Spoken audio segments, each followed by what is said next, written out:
Mesdames et messieurs, bonsoir. Merci de nous rejoindre pour ce nouveau numéro de Code 24, le magazine francophone de la rédaction de Futur TV en partenariat avec France 24. Code 24, votre code d'accès à la planète info. Passons tout de suite au sommaire de cette édition. Face à l'afflux massif de réfugiés, l'Allemagne les installe dans les nouveaux Bundesländer. Ces régions, dépeuplées depuis la chute du mur, promettent de la place, des logements libres et ont besoin de main-d'œuvre. Comment une marque de lingerie peut-elle lancer une campagne de pub moderne? Place aux femmes de la rue et au mélange de nouvelles technologies comme le mapping tracking. Cap ensuite sur le fort de Madama au Niger. C'est ici, en plein désert et à seulement 150 km de la frontière libyenne, que l'armée française s'est installée dans le cadre de l'opération Barkhane menée au Sahel depuis un an. Retour à Jenin, au nord de la Cisjordanie, 13 ans après l'opération Rempart déclenchée par Ariel Sharon et qui avait dévasté la ville. Visite guidée de Nohant, la demeure de Georges Sand dans le Berry, un paysage champêtre qui a inspiré l'écrivaine tout au long de sa vie. Et direction la RDC, les autorités bloquent depuis plus d'un an les adoptions internationales, évoquant des cas de trafic. Une attente que les parents ont du mal à vivre. Plus de 1300 enfants sont actuellement coincés à Kinshasa.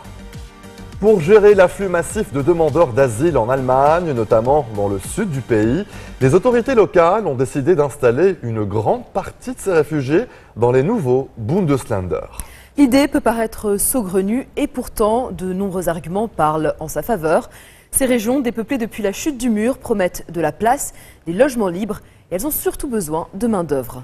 Plus largement, l'économie allemande considère désormais que l'Allemagne, qui est un pays vieillissant, pourrait très largement profiter de l'arrivée de réfugiés dans le pays, comme vous allez le voir dans ce reportage signé Anne Maillet et Adeline Percept. Depuis 3 mois, Francis apprend un nouveau métier. Dans cette entreprise située à Fürstenwalde dans le land de Brandebourg, on fabrique des éoliennes. Un secteur en pleine expansion et qui a besoin de main-d'œuvre qualifiée, notamment dans la soudure. Alors quand on lui a proposé un contrat d'apprentissage rémunéré, Francis a sauté sur l'occasion. Bon, moi, tout ce que moi j'aimerais aussi être un très grand professionnel sur ce genre de domaine de travail. Aussi, c'est prêt à Dieu, travail là, si c'est possible. Dans cette région rurale désertée par les jeunes, le recrutement de nouveaux employés est un véritable casse-tête pour le patron. En début d'année, il s'est donc tourné vers le centre de demandeurs d'asile le plus proche. 12 réfugiés ont pu faire un stage au sein de son entreprise, 4 ont été recrutés. Pour le patron, c'est gagnant-gagnant. Il y a suffisamment de travail en Allemagne et pas tant de chômeurs que ça, donc nous avons besoin de travailleurs motivés et assidus. Nous avons en ce moment tant de jeunes gens qui vivent ici et qui n'ont rien à faire. Il vaut mieux les faire travailler que de les laisser dans un centre de demandeurs d'asile. À Fürstenwalde, une ville de 30 000 habitants dans l'est du pays, c'est donc une nouvelle vie qui commence pour Francis. Un an après son arrivée en Allemagne, il se sent enfin installé. On va faire des moyens maintenant pour pouvoir payer cet appartement. Grâce à ma compagnie où je travaille, parce que sans eux, je ne devais jamais avoir la possibilité de payer un appartement comme ça ici. Après avoir quitté le Cameroun il y a 5 ans, Francis a réussi à rejoindre l'Europe au péril de sa vie. Aujourd'hui, avec son salaire de 1 200 €, il subvient lui-même à ses besoins grâce à ce permis de travail. Ah, ces papiers comme mon père et ma mère, parce que c'est mon seul ami que j'ai ici en Normand. Je n'ai pas de famille ici, ça c'est mon père et ma mère, tout. Francis est l'un des tout premiers à avoir profité d'un changement de législation. Désormais, les demandeurs d'asile peuvent chercher un stage ou un emploi 3 mois après leur arrivée. Mais dans les faits, pour la grande majorité des réfugiés, comme ici, dans ce centre de l'Est berlinois, l'attente reste longue. Peu de patrons sont prêts à embaucher s'ils n'ont pas la garantie que l'asile sera accordé. Je n'ai pas 1 euro à moi. Tous les mois, j'attends l'aide sociale. Je cherche un emploi, mais quand les gens voient que je n'ai qu'un permis de séjour provisoire de 6 mois, ils me disent « c'est trop court ». Ici, on s'active auprès des entreprises locales pour trouver des stages, notamment pour ce médecin syrien qui n'a plus travaillé depuis 3 ans. Quand est-ce que vous aurez du travail pour moi? On fait ce qu'on peut pour en trouver. Mais j'attends déjà depuis longtemps, ça fait 4 mois que tu me dis que tu vas me trouver un stage. Pour le directeur du centre, la principale difficulté, c'est la lenteur bureaucratique. Selon une étude, certains réfugiés attendent jusqu'à 16 mois avant d'obtenir l'asile ou d'être renvoyés. Le traitement des demandes d'asile dure encore et toujours très longtemps et le problème, c'est qu'il faut attendre la fin de ce processus pour pouvoir suivre des cours d'allemand avant de s'engager sur le marché du travail. Il faudrait que tout ça soit possible dès l'arrivée des réfugiés dans le pays. Alors dans toute l'Allemagne, ce sont surtout des associations qui tentent aujourd'hui d'intégrer plus rapidement les migrants sur le marché de l'emploi. Ici à Schwerin, dans le nord-est du pays, 1800 personnes ont déjà été accueillies dans ces locaux par des conseillers en orientation professionnelle, comme cette Irakienne. J'ai travaillé pendant 5 ans comme comptable en Irak. Mais ici en Allemagne, on m'a dit que ce serait compliqué de trouver un emploi dans ce secteur. En attendant, elle envisage de se mettre à son compte comme couturière. Pour ces travailleurs sociaux, les réfugiés sont un vivier qui commence à peine à être pris en compte par les entreprises. Ces derniers temps, il y a enfin du changement à ce niveau-là. Les patrons se rendent compte qu'on a besoin de main-d'œuvre qualifiée et que dans 20 ans, celle-ci fera encore plus défaut. Du coup, ils sont beaucoup plus ouverts. Dans un pays vieillissant qui va perdre plus de 10 millions d'habitants d'ici à 2060, la Chambre du commerce et de l'industrie milite elle aussi pour un assouplissement des règles. La priorité désormais, c'est d'intégrer les réfugiés dès leur arrivée sur le territoire allemand, afin de répondre plus vite aux défis qui nous attendent. Cette année, l'Allemagne va accueillir jusqu'à 800 000 demandeurs d'asile. Selon les autorités, près de la moitié d'entre eux resteront dans le pays pour y refaire leur vie. L'Allemagne est désormais confrontée à de multiples problèmes d'ordre logistique. En Rhénanie du Nord-Westphalie, les autorités se trouvent devant un défi majeur, la scolarisation des enfants réfugiés. Le gouvernement estime que pour l'année scolaire en cours, le Land va devoir accueillir au sein de ses écoles 40 000 enfants supplémentaires. Problème, comment intégrer autant de nouveaux élèves qui pour la plupart ne parlent pas l'allemand? Dans quelle classe les accueillir et surtout par quel professeur? Autant de questions auxquelles les autorités tentent de répondre. Le gouvernement régional a récemment approuvé un budget supplémentaire qui permettra la création immédiate de 2625 postes d'enseignants, dont 900 seront exclusivement dédiés à l'apprentissage de l'allemand aux enfants réfugiés. Seulement voilà, il n'y aura probablement pas suffisamment d'enseignants disponibles pour pouvoir satisfaire cette demande exceptionnelle. À Düsseldorf, la capitale de la Rhénanie du Nord-Westphalie, on commence donc à réfléchir et ce sont les enseignants retraités qui pourraient être appelés à reprendre du service. Restez des nôtres, on se retrouve après ceci.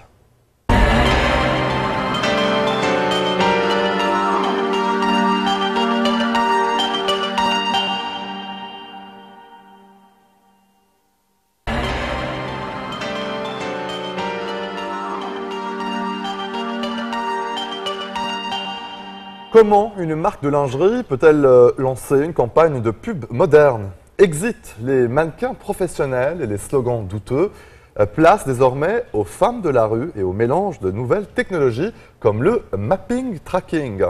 Les griffes sont aujourd'hui soucieuses de montrer une image proche des consommatrices, rassurante, mais avec quand même une petite touche avant-gardiste, car il faut toujours laisser percevoir l'appel de frissons interdits.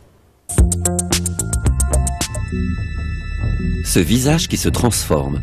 Plus de 5 millions de personnes l'ont déjà regardé sur une tablette, un smartphone ou un ordinateur de bureau. Cette vidéo de 2 minutes et 18 secondes s'appelle Omote. Dans la culture japonaise, Omote signifie le visage, la face évidente de toute chose.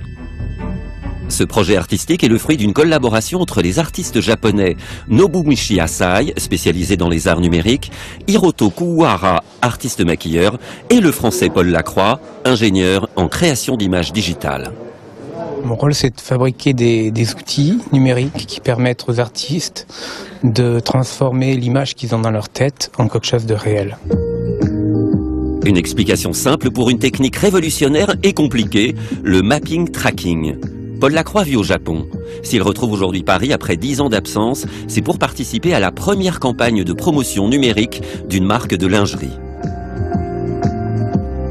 La lingerie, elle doit être avant tout effectivement confortable. C'est le critère numéro 1 de la femme. Mais aujourd'hui, les femmes veulent aussi être séduisantes, esthétiques. Donc ce qu'on veut, c'est illustrer à la fois le côté confort, indéniable, mais d'avoir le côté esthétique, le côté glamour, le côté sensuel, se faire plaisir à soi, être bien dans sa peau et également être invisible. Pour répondre à la problématique, comment communiquer sur le fait que chaque femme doit pouvoir trouver sa parure idéale, la marque s'est adressée à une société de services d'un nouveau genre, le Label d'Albin. Le Label d'Albin, c'est une société de production et d'édition, de collaboration entre des artistes visuels et musicaux. On a aussi étendu à des champs comme les nouvelles technologies, l'architecture, le design, et sur cette idée de comment inventer des nouveaux processus de création, voire même de co-création, avec l'unité de temps, de lieu et d'action dans la création, donc faire que chacun se retrouve autour de la table et apporte son savoir-faire, son expertise pour la réalisation d'œuvres d'art. Éric Dalbin a donc parié sur la rencontre entre Paul Lacroix, ingénieur, et Mathieu Massat, réalisateur, afin d'adapter le mapping tracking à la communication de marque. Ils vont projeter en temps réel des formes mouvantes sur un corps lui-même en mouvement. Il y a un petit boîtier qui permet de reconnaître la position de mon corps, un peu comme un sonar visuel qui va envoyer des éléments qui sont invisibles à l'œil nu, mais qui permettent à la machine de savoir où mon corps est et dans quelle position, de renvoyer ça très vite à un logiciel dans son ordinateur qui est relié au vidéoprojecteur, qui projette sur moi, et tout ça en millisecondes, d'une analyse temps réel de la position de mon corps, et donc de projeter uniquement sur la surface, sur le plan sur lequel je suis positionné. Pour la partie réalisation, Mathieu Massat a conçu numériquement le décor et les éléments projetés sur les corps. Paul Lacroix a lui créé le système informatique qui permet aux différentes machines d'échanger chaque seconde des milliards d'informations. Habituellement, ce genre de vidéo serait fait entièrement en post-production, sur fond vert, et donc tout serait fait après le tournage. Mais dans le cas présent, en fait, tout est fait au moment du tournage, en temps réel. Avec la possibilité de modifier tous les paramètres. Donc je vais pouvoir changer l'échelle du contenu en temps réel, le déplacer sur le corps verticalement et horizontalement, changer éventuellement les couleurs, afin de pouvoir vraiment s'adapter le plus possible à l'arrière-plan. Voilà pour la technique. Et les actrices, qui sont-elles?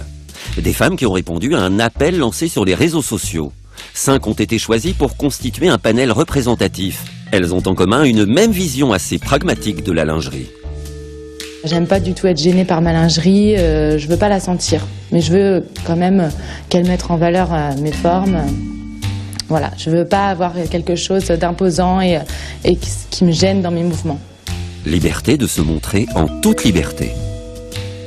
Il s'agit quand même d'exposer votre corps devant tout le monde. Oui, c'est vrai. C'est aussi une façon de se mettre en valeur, de porter de belles choses, une belle parure, de sous-vêtements. Margot, Coralie, Virginie doivent évoluer dans un périmètre précis, se mouvoir selon les règles choisies par le réalisateur. Cet épisode de danse, l'atmosphère qui se dégage du plateau de tournage, à quelle scène mythique vous fait-elle penser? 1990, Twin Peaks, la danse d'Audrey, le chef-d'œuvre de David Lynch. Même souci dans la représentation du corps féminin libéré, qu'il soit habillé de vêtements ou d'une parure de lingerie rehaussée de faux tons. Comment on se sent devant le projecteur? Les débuts sont un peu difficiles. Et puis on se détend. On apprend à se relâcher. Voilà. Non, la musique, il fait beaucoup. Et puis les gens sont rassurants. Non, ça va. On s'y fait.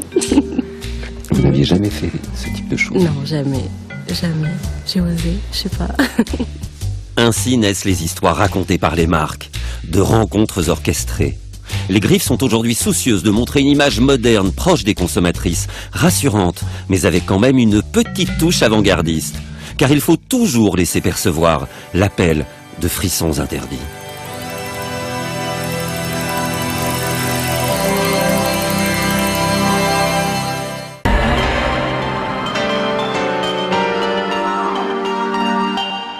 Le mois dernier, l'opération Barkhane fêtait son premier anniversaire. Barkhane, du nom de ces dunes régulières qui se dessinent dans le désert africain.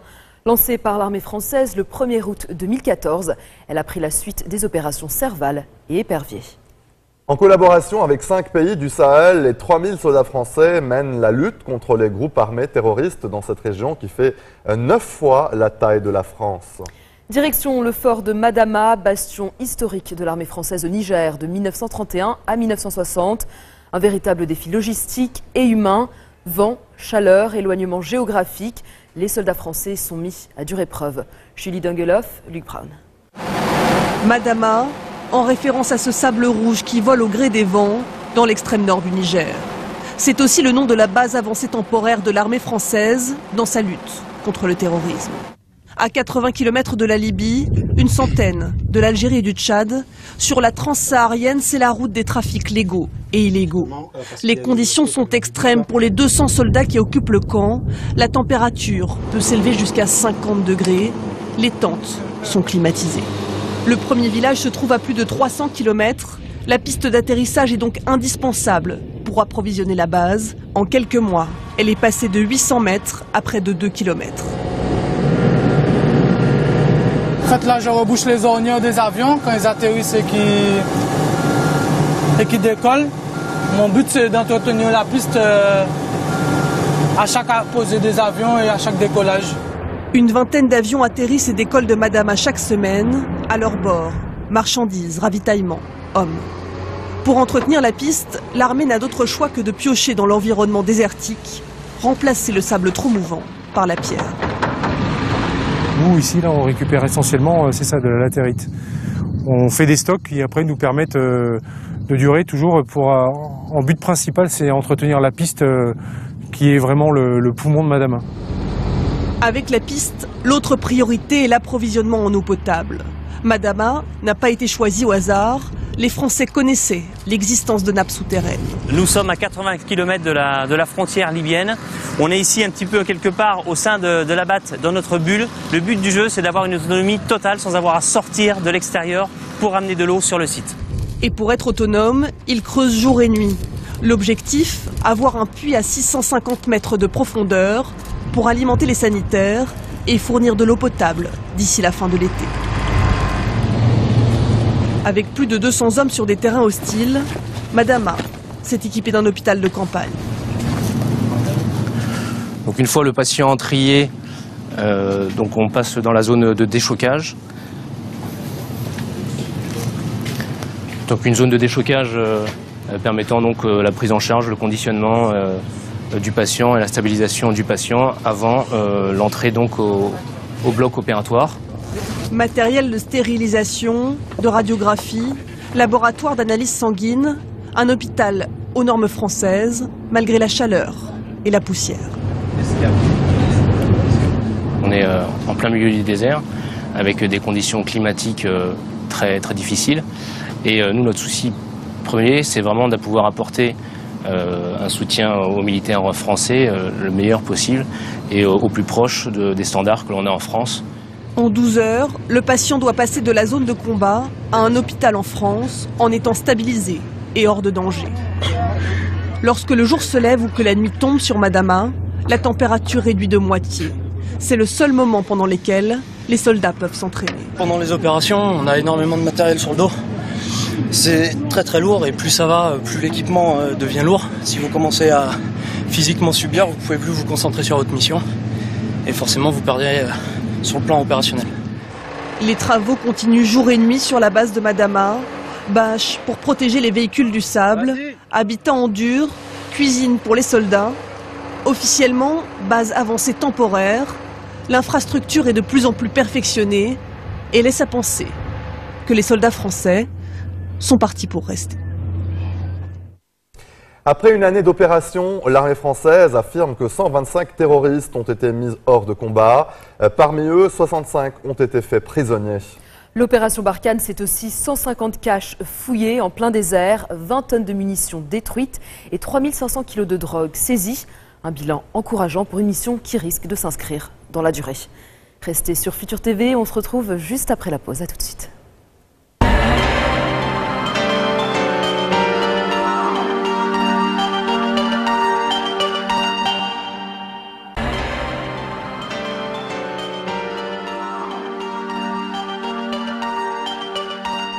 Les opérations israéliennes à Gaza, la destruction et le nombre élevé de victimes tendent à faire oublier d'autres conflits meurtriers, comme l'opération Rempart, lancée en 2002 par Ariel Sharon à Jenin, un camp de réfugiés proche de la ville du même nom, en Cisjordanie. Pendant 8 jours, des soldats israéliens appuyés par des chars et des hélicoptères vont affronter les militants palestiniens retranchés à l'intérieur du camp. Un quartier de Jenin est entièrement détruit et plus de 4000 personnes se retrouvent sans abri. Bilan final, 52 morts selon les Nations Unies. La ville est devenue depuis un symbole de l'horreur de la guerre que subissent les Palestiniens, mais aussi, plus récemment, le symbole de leur volonté de vivre et de reconstruire. Mais Jenin, c'est également un camp où, en plus de l'occupation israélienne et de la répression, deux visions s'affrontent, celle d'un peuple qui veut le progrès économique malgré et en dépit de tout, et celle d'une certaine version de la lutte armée représentée par les militants du Hamas.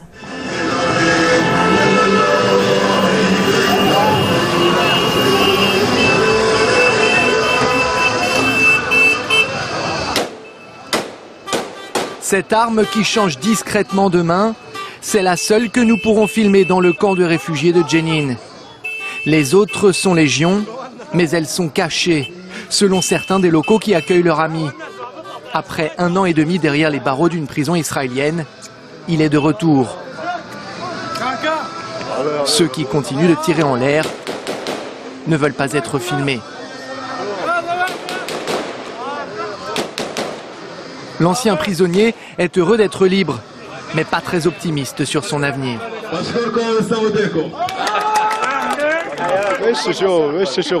Il n'y a pas de travail, pas de futur. Il n'y a rien ici. Les jeunes vont en prison, ils en ressortent, ils y retournent, c'est tout. De tous ceux qui étaient emprisonnés avec moi, une trentaine en tout, aucun n'a de travail. Il y a 13 ans, l'armée israélienne a déclenché l'opération Rempart pour mettre fin aux attentats palestiniens. La bataille de Jenin a ravagé des pans entiers de la ville. Les maisons bombardées ou aplaties ont été reconstruites, mais le camp est encore loin d'être pacifié. De jour comme de nuit, les balles fusent, comme pour rappeler que le conflit n'est pas terminé.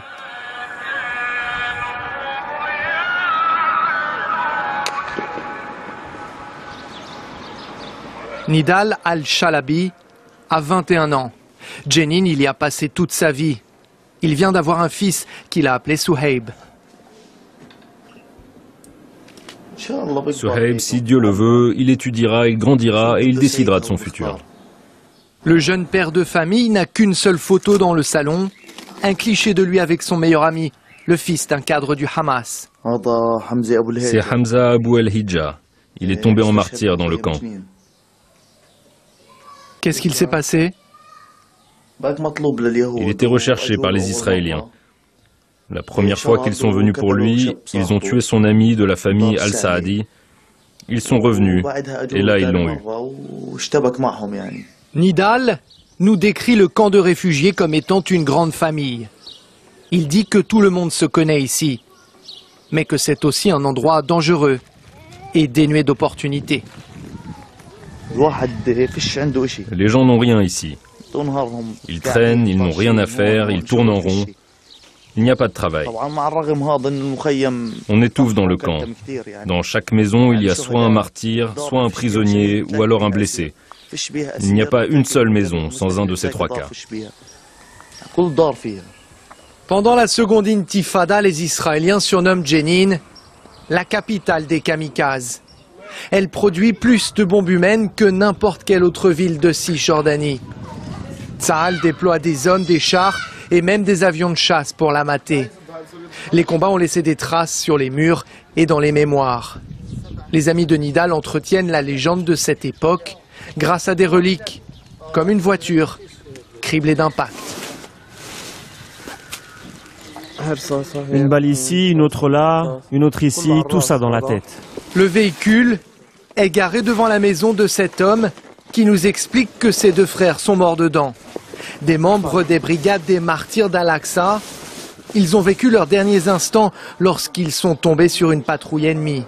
Ils leur ont tout de suite tiré dans la tête pour être sûrs de les tuer. Que Dieu garde leurs âmes. Le salon familial sert de mausolée dédié aux deux frères et à leurs amis en prison ou tombés au combat. Ils ont détruit notre maison avec des bombes. Et ça, c'est le fusil que mon frère a pris aux soldats israéliens. Si Israël reste l'ennemi numéro 1, la colère populaire a désormais une nouvelle cible dans le camp, l'autorité palestinienne. Quand les esprits s'échauffent, Nidal est le seul à oser dire les choses clairement devant la caméra, alors qu'il a déjà eu des problèmes avec la police locale. Ils ne nous protègent pas. Quand les Juifs rentrent dans ma maison, s'en prennent à ma famille, personne ne me protège. Ils ne font rien. Ils les attendent. Les Juifs rentrent, tuent des gens devant nos yeux. Je n'ai pas peur de le dire. Chacun doit se protéger lui-même. Les seuls à faire face à l'ennemi et à nous protéger, ce sont les membres de la résistance. La coordination sécuritaire entre les forces palestiniennes et israéliennes, c'est le sujet qui fâche à Jenin. Tsahal mène régulièrement des incursions dans ces rues. Hors caméra, le chef de la police locale reconnaît que ces hommes reçoivent l'ordre de ne pas s'interposer lorsque les soldats israéliens rentrent dans la ville. Le colonel, lui, préfère parler du renouveau des commerces grâce à ses efforts. Nous avons augmenté le nombre de policiers dans les rues. Ça a eu un effet très positif sur le commerce en ville. Comme vous le voyez, on se déplace sans souci, tout fonctionne. Il y a une vraie reprise économique.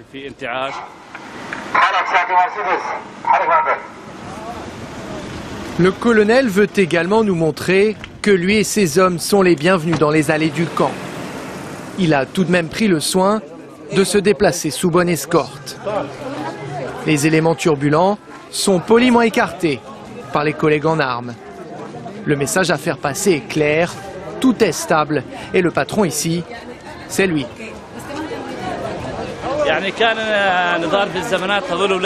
Il n'y a pas très longtemps, ces jeunes jetaient des pierres sur nos forces de police. Aujourd'hui, comme vous le voyez, tout se passe bien entre la police et les habitants du camp.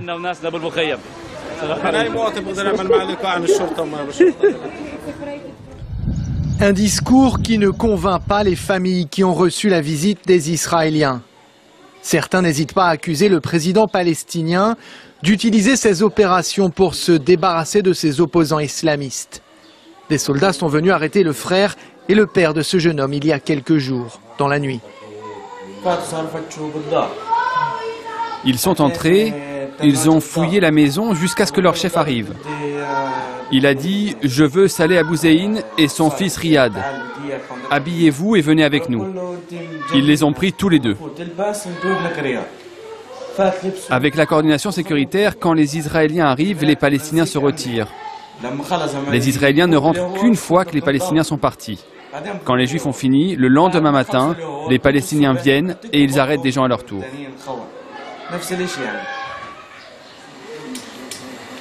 La coordination sécuritaire avec Israël est avant tout une décision politique. C'est donc au gouverneur de Jenin que nous posons la question de son utilité. Son prédécesseur était connu pour ses excellentes relations avec l'État hébreu. Il est décédé après que des Palestiniens armés ont attaqué sa maison pour venger la mort de l'un des leurs. Les Palestiniens sont un pauvre peuple opprimé. Ils ne comprennent pas ce qu'est la coordination sécuritaire et notre implication dans celle-ci. Nous ne le faisons pas pour servir à la sécurité du peuple israélien. Nous assurons la coordination sécuritaire pour qu'un malade puisse voyager. Nous coordonnons pour faciliter le passage d'un checkpoint pour raisons commerciales ou pour ramener le corps d'un défunt.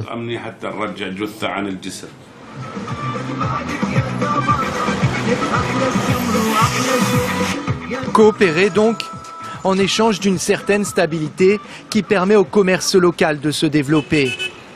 Par endroits, Jenin montre effectivement un nouveau visage. L'homme derrière une grande partie de cet essor, c'est lui, En l'espace de quelques années, Bachar el-Nafa a ouvert 3 centres commerciaux.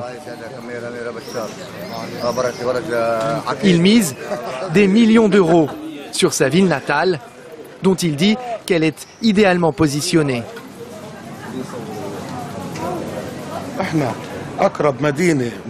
Nous sommes la ville du Nord la plus proche de la ligne verte qui nous sépare d'Israël. C'est très important. Ça veut dire que nous faisons le lien avec les Arabes d'Israël qui viennent tous ici. Un endroit pour flâner où les commerçants sont fiers de proposer des marques internationales à leurs clients. L'homme d'affaires est enthousiaste, mais il reste lucide sur la fragilité de cette évolution. Là, vous voyez la partie prospère de Jenin. Mais la réalité de cette ville est très différente. Ça, c'est juste une petite partie. Nous avons encore d'immenses besoins en matière d'économie, de sécurité contre l'occupation. Sans une paix complète et une vraie solution pour la cause palestinienne, et tant que tout le monde ne vit pas en sécurité et en paix, il ne peut pas y avoir d'amélioration durable. Bachar souhaite nous montrer un restaurant qu'il affectionne particulièrement à Jenin. On y sert des spécialités locales à une clientèle plutôt aisée. Selon lui, le meilleur investissement pour la région est une paix qui passe par l'accès au travail et à la consommation. Quand les gens ont du travail, qu'ils gagnent de l'argent et qu'ils ont une vie digne, ils ne pensent pas à autre chose. Tout ce qui leur importe, c'est d'avoir une vie heureuse et normale, pour eux, pour leur famille, comme partout dans le monde.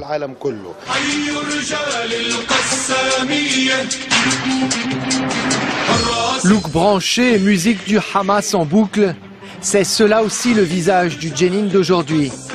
Nidal a bien accès à une certaine consommation, mais elle ne l'apaise pas pour autant. En fin de journée, lui et ses amis vont rendre visite aux tombes de leurs proches. C'est le cimetière des martyrs. Tous ceux qui ont été tués par les Israéliens sont enterrés ici. Le lieu raconte l'histoire du camp, mais son présent aussi. Ceux-là, ils sont morts en 2014.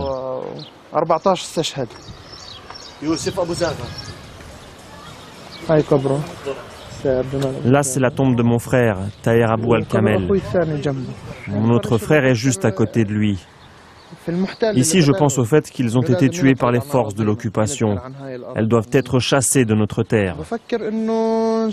Au nom de Dieu, j'espère que leur sang n'a pas coulé en vain et qu'il apportera le malheur aux Israéliens.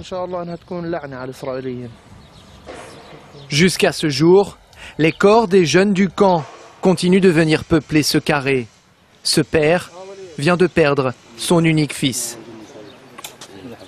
Il était pris au piège. Il est sorti avec les autres. Il a pris une balle en plein cœur. Il est mort sur le coup. Que Dieu préserve son âme. C'était l'aîné et mon seul fils. Sorti de l'actualité, mal relié au reste de la Cisjordanie, Jenin est tombé dans un certain oubli. La ville semble vouée à l'isolement.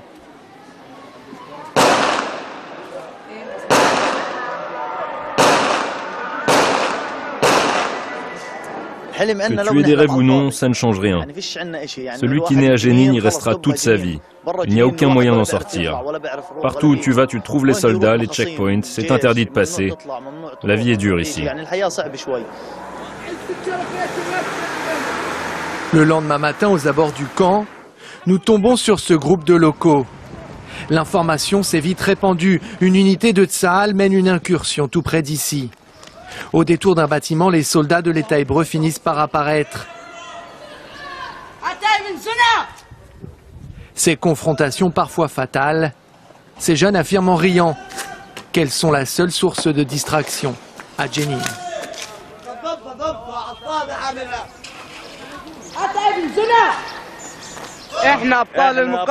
La résistance, c'est nous. Nous, les enfants de la rue. Et ces incursions, ça arrive souvent? Tous les jours, ils viennent nous pourrir la vie. Ils veulent nous empêcher de vivre. Ces adolescents sont à peine nés à l'époque de l'opération Rempart. Aujourd'hui, ils sont coincés entre l'autorité palestinienne, dont ils n'attendent pas grand-chose, et Israël, dont ils ne connaissent que les soldats, les colons et parfois les prisons. Restez des nôtres, on se retrouve après ceci.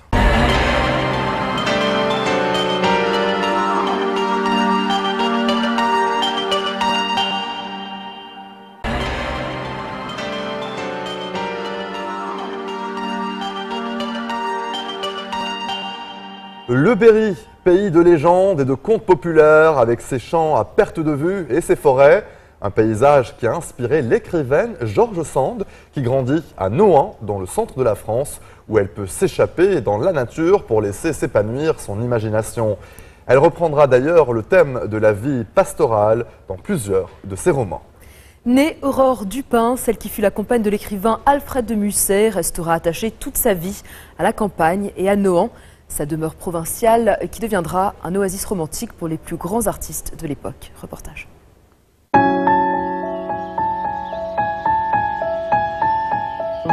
Des champs à perte de vue, des forêts, la campagne berrichonne est un pays de légendes et de contes populaires. Un paysage modeste qui toute sa vie va inspirer George Sand.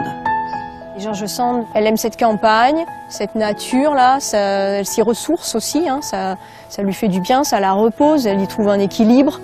Et je pense que c'est juste quelque chose qu'elle veut partager avec les gens qui lui sont chers. Je fais de ce travail une pure spéculation, comme si j'étais un homme. Je suis une femme, j'ai des tendresses, des pitiés et des colères. Quand on lit les contes d'une grand-mère, c'est comment parlent les fleurs, c'est l'observation de toute cette nature. Donc je pense que vraiment, oui, il y a un vrai amour de cette terre qu'elle essaye de transmettre. Et puis si elle est enterrée là, c'est quand même un symbole.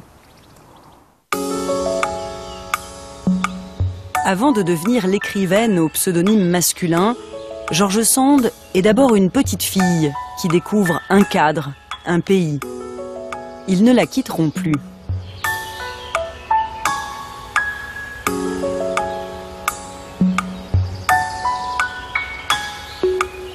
Elle a 4 ans, elle arrive en fait d'Espagne avec sa famille, avec son père qui est militaire. C'est un voyage qui a été très éprouvant parce que c'était en pleine période de guerre d'Espagne. Et elle arrive ici l'été sur cette place avec cette petite église. Et ça lui paraît tout de suite être du coup par contraste avec ce voyage qu'elle vient de vivre, un espèce de havre de paix.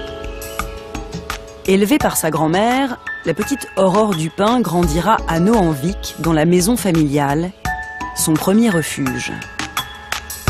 Elle reçoit une éducation très classique, celle qu'on délivrait aux jeunes femmes de la bonne société autrefois. Le dessin, le chant, la danse, évidemment travailler à l'aiguille. Suivre Vinciane, guide à la demeure de George Sand, c'est aussi comprendre ce qu'Aurore transgresse enfant et qui va déterminer son apprentissage de la liberté. Et la nature environnante va sûrement l'aider à essayer de retrouver des sensations physiques dont les femmes étaient privées souvent. Essayer de s'enfuir, quoi, essayer de traîner avec les petits gamins du village quand sa grand-mère voulait pas qu'elle parle le patois. Porter des sabots comme sa grand-mère voulait pas qu'elle en porte. Évidemment, il y a une différence de classe sociale avec les paysans, mais c'est des gens qu'elle a côtoyés depuis son enfance. Avec beaucoup, elle a joué, elle a été garder les oies, les troupeaux. La Vallée Noire devient une source d'inspiration qui ne se tarira jamais.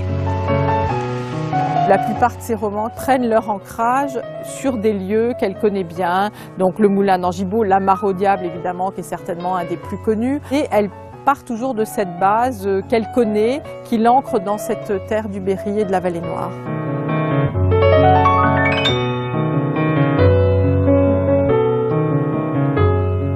Voilà un petit peu ce qu'elle écrit. À travers le fouillis des branches, je découvrais un des sites les plus mélancoliques et les plus doux de notre vallée. Pas un seul village, pas de clocher, pas de maison bourgeoise, pas de ruines, rien pour le peintre, rien pour le chroniqueur. Et sur tout ce paysage, positivement simple et sans intérêt, planait pourtant je ne sais quoi, quelle poésie qui se sent et ne peut guère se traduire. À Nohant, elle écrit sans relâche, 70 romans en tout. C'est à ce pupitre qu'Aurore devient George. Pour beaucoup, elle est Georges. parce que la société accorde très peu de crédit, si c'est pas aucun crédit, au talent des femmes écrivains. Il y a un moment où si elles avancent pas masquées, elles sont perdues. Elles n'y arriveront pas. Donc elles trichent, parce que la société leur laisse pas le choix. Et ce pseudonyme, il est synonyme aussi simplement d'une liberté qu'elle s'octroie et qu'elle se paye. Et elle le doit à personne d'autre qu'à elle, donc elle en est fière. Cette demeure provinciale va bientôt devenir un oasis romantique pour les plus grands artistes de l'époque. Elle a vécu pendant 9 ans avec Frédéric Chopin, donc vu qu'ils vivent ensemble, voilà, en fait ils sont là l'été parce que c'était juste très normal qu'ils soient là ensemble. Après, vu qu'elle adore Delacroix, qu'elle le connaît depuis longtemps et qu'elle adore sa peinture aussi et que Chopin et Delacroix ils s'entendent à merveille, elle invite le peintre aussi. Les fenêtres étaient ouvertes, on entendait la musique de Chopin. Elle lui lisait ce qu'elle venait d'écrire. Son fils recopiait ce que Delacroix était en train de peindre. Enfin, on sent bien qu'il y a toute une émulation aussi artistique et on devait avoir envie de faire quelque chose et de créer aussi. George Sand s'éteindra à Nohant en 1876. Grande amoureuse et femme d'engagement, elle est toujours lue aujourd'hui. Moi, je dirais que c'est une femme très contemporaine et c'est peut-être en ça qu'elle nous parle beaucoup, puisqu'il y a cet engagement qui est à la fois pour les pauvres, pour les opprimés, dont les femmes font partie à ce moment-là. Donc je pense quand même que tout ça, c'est des valeurs assez françaises. Et peut-être que les Françaises, d'une manière générale, ont ce besoin, je ne sais pas pourquoi, est-ce que ça nous vient de l'histoire, de la Révolution, peut-être foncièrement d'être en accord avec elle-même. Et George Sand, voilà, elle a pris sa vie en main. Elle n'avait sûrement pas vraiment le choix, en fait.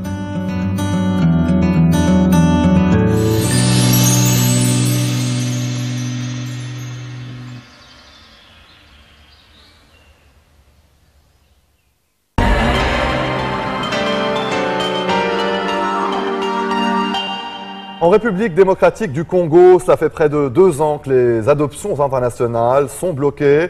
Plus de 1300 enfants congolais adoptés par des Français, des Américains, des Néerlandais, des Canadiens sont coincés à Kinshasa. En cause, une disposition adoptée en 2013 et reconduite en 2014 visant à vérifier la situation post-adoption des enfants congolais adoptés à l'étranger. Les autorités ont suspendu les procédures après des cas, disent-elles, de trafic. En tout cas, ce sont des familles déchirées qui vivent un calvaire au jour le jour. Une attente que les enfants et les parents ont beaucoup de mal à vivre et à comprendre. Mehdi Medeb nous en dit plus. C'est aux États-Unis. Oui. Jennifer et ses 2 fils adoptés attendent ce moment depuis bientôt 3 ans. 1 heure, de plus ou de moins, ne change rien à leur excitation et leur joie. Pour la première fois, la famille Boyer se retrouve au grand complet. Première rencontre pour cette fratrie américano-congolaise. We made it. Retrouvailles émues d'une famille jusque-là séparée par un océan, 13 000 km et un blocage administratif au Congo. C'est pas l'aéroport que j'ai imaginé. Je voudrais bien sûr que ça c'est aux États-Unis et le problème c'est qu'il va partir dans 9 jours. Donc le joie qui est là, ça va être ma cœur va être même plus vide quand ils sont partis. Mais dans l'immédiat, la famille profite du bonheur d'être ensemble, loin du calvaire vécu depuis 2 ans. Car leurs fils adoptifs sont bloqués à Kinshasa, les autorités ne donnant plus de visa pour les laisser partir. Situation insupportable, il y a 6 mois, Jennifer a changé de vie pour être au plus près de ses fils. Mais rien n'est encore réglé. Depuis mai, c'est chaque semaine qu'on croit qu'on va partir la prochaine semaine parce qu'ils ont déjà vu les dossiers. Je ne comprends pas exactement le problème et pourquoi ce n'est pas fini. Nous sommes une vraie famille, on veut être ensemble. C'est pas naturel pour une famille d'être divisée comme ça. Les enfants, ils ne comprennent pas pourquoi maman n'est pas là, pourquoi papa n'est pas là. Il y a 2 ans, les autorités ont suspendu les adoptions en cause, selon elles, des abus dans les procédures. Il y a eu beaucoup d'abus, beaucoup de fausses adoption, beaucoup d'enfants passés par la fraude. Nous comprenons la douleur des enfants, la douleur des parents, mais nous devons pouvoir réexaminer tout le dossier. En attendant, les familles s'impatientent et toutes n'ont pas la chance d'être ensemble, même pour une semaine. Car la plupart des enfants adoptés attendent dans des orphelinats comme celui-ci. Son directeur avoue ne pas être à l'aise avec cette situation qui s'éternise. Pour le bien de tous, il en appelle à mettre fin au blocage. Les orphelinats sont fatigués de continuer à garder des enfants d'autrui qui ont déjà des familles et qui sont censés vivre tranquillement avec leurs parents. Mais pour ce qui concerne les enfants qui ont déjà les documents officiels, nous pensons qu'il est temps que la mesure soit levée pour qu'ils soient pris en charge, pour que leurs propres parents le prennent en charge. Pour cette petite fille, adoptée à la naissance par un couple français, l'attente dure depuis bientôt 3 ans. 3 années passées à attendre dans un orphelinat sans pouvoir vivre avec sa nouvelle famille. Code 24, c'est déjà fini pour cette semaine. Nous vous donnons rendez-vous la semaine prochaine pour une nouvelle fenêtre sur l'actualité internationale. Vous pouvez revoir cette émission dès à présent sur notre site internet. N'hésitez pas non plus à nous envoyer vos commentaires à l'adresse qui s'affiche au bas de votre écran.